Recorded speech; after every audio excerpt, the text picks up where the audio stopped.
नमस्कार प्रिय दर्शकों, कॉस्मिक लैब चैनल में आपका स्वागत है। सबसे पहले आपको छठ पूजा की हार्दिक शुभकामनाएं और सूर्य भगवान और छठ मैया की कृपा आप पर हमेशा बनी रहे। इन्हीं शुभकामनाओं के साथ आज का वीडियो शुरू करते हैं। छठ पर्व या छठ पूजा कार्तिक शुक्ल षष्ठी को मनाया जाने वाला लोक पर्व है। इसे सूर्य षष्ठी के नाम से भी जाना जाता है। यह पर्व दिवाली के 6 दिन बाद मनाया जाता है। यह पर्व मुख्य रूप से उत्तर भारत राज्य बिहार, झारखंड, पूर्वी उत्तर प्रदेश में बड़े ही धूमधाम से मनाया जाता है। छठ पूजा में सूर्यदेव और छठी मैया की पूजा व उन्हें अर्घ्य देने का विधान है।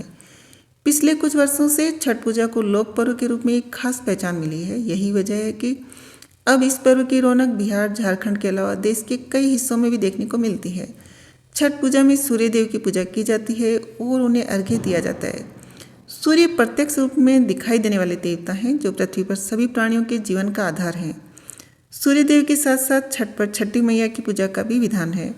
पौराणिक मान्यताओं के अनुसार छठी मैया या षष्ठी माता संतानों की रक्षा करती है और उन्हें दीर्घायु प्रदान करती है। शास्त्रों में षष्ठी देवी को ब्रह्मा जी की मानस पुत्री भी कहा गया है।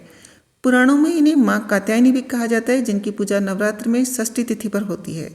षष्ठी देवी को बिहार, झारखंड में स्थानीय भाषा में छठ मैया कहा गया है। छठ पूजा 4 दिनों तक चलने वाला लोक पर्व है। यह 4 दिवसीय उत्सव है जिसकी शुरुआत कार्तिक शुक्ल चतुर्थी से होती है और कार्तिक शुक्ल सप्तमी को इस पर्व का समापन होता है। सबसे पहले का जो दिन होता है उसको नहाय खाए दिन कहा जाता है। यह छठ पूजा का पहला दिन है। नहाय खाए से मतलब है कि इस दिन स्नान के बाद घर की साफ सफाई की जाती है और मन को तामसिक प्रवृत्ति से बचाने के लिए शाकाहारी भोजन किया जाता है। पूजा का दूसरा दिन है खरना का मतलब है पूरे दिन के उपवास से है। इस दिन व्रत रखने वाला व्यक्ति जल की एक बूंद तक ग्रहण नहीं करता है।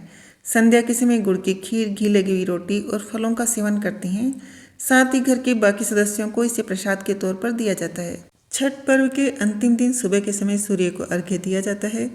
इस दिन सुबह सूर्योदय से पहले नदी के घाट पर पहुंचकर उगते सूर्य को अर्घ्य देते हैं। इसके बाद छठ माता से संतान की रक्षा और पूरे परिवार की सुख शांति का वर मांगा जाता है। पूजा के बाद व्रती कच्चे दूध का शरबत पीकर और थोड़ा प्रसाद खाकर व्रत को पूरा करती हैं, जिसे पारण कहते हैं। छठ पूजा से पहले निम्न सामग्री जुटा लें और फिर सूर्यदेव को विधि विधान से अर्घ्य दें।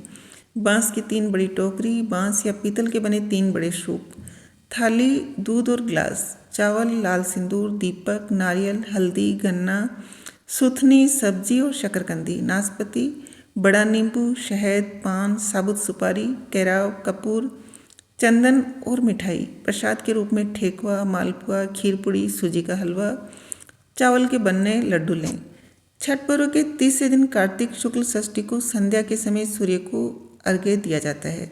शाम को बांस की टोकरी में फलों, ठेकुआ, चावल के लड्डू आदि से अर्घ्य का सूप बजाया जाता है, जिसके बाद व्रती अपने परिवार के साथ सूर्य को अर्घ्य देती हैं और अर्घ्य के समय सूर्यदेव को जल और दूध चढ़ाया जाता है और प्रसाद भरे सूप से छठी मैया की पूजा की जाती है। सूर्यदेव की उपासना के बाद रात्रि में छठी माता के गीत गाए जाते हैं और व्रत और कथा सुनी जाती है।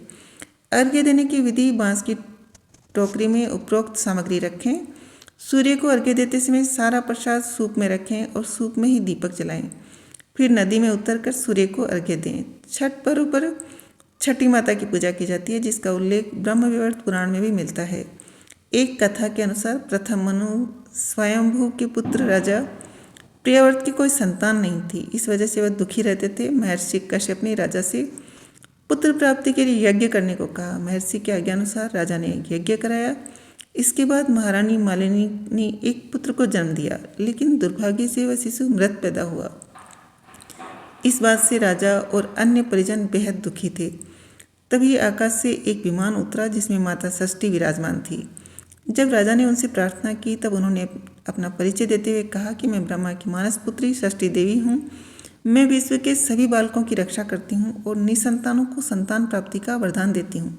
इसके बाद देवी ने मृत शिशु को आशीष देते हुए हाथ लगाया, जिससे वह जीवित हो गया। देवी की इस कृपा से राजा बहुत प्रसन्न हुए और उन्होंने षष्ठी देवी की आराधना की। ऐसी मान्यता है। इसके बाद धीरे धीरे सभी जगह इस पूजा का प्रसार हो गया और सभी बहुत ही श्रद्धा के साथ षष्ठी देवी का ये पर्व मनाने लगे।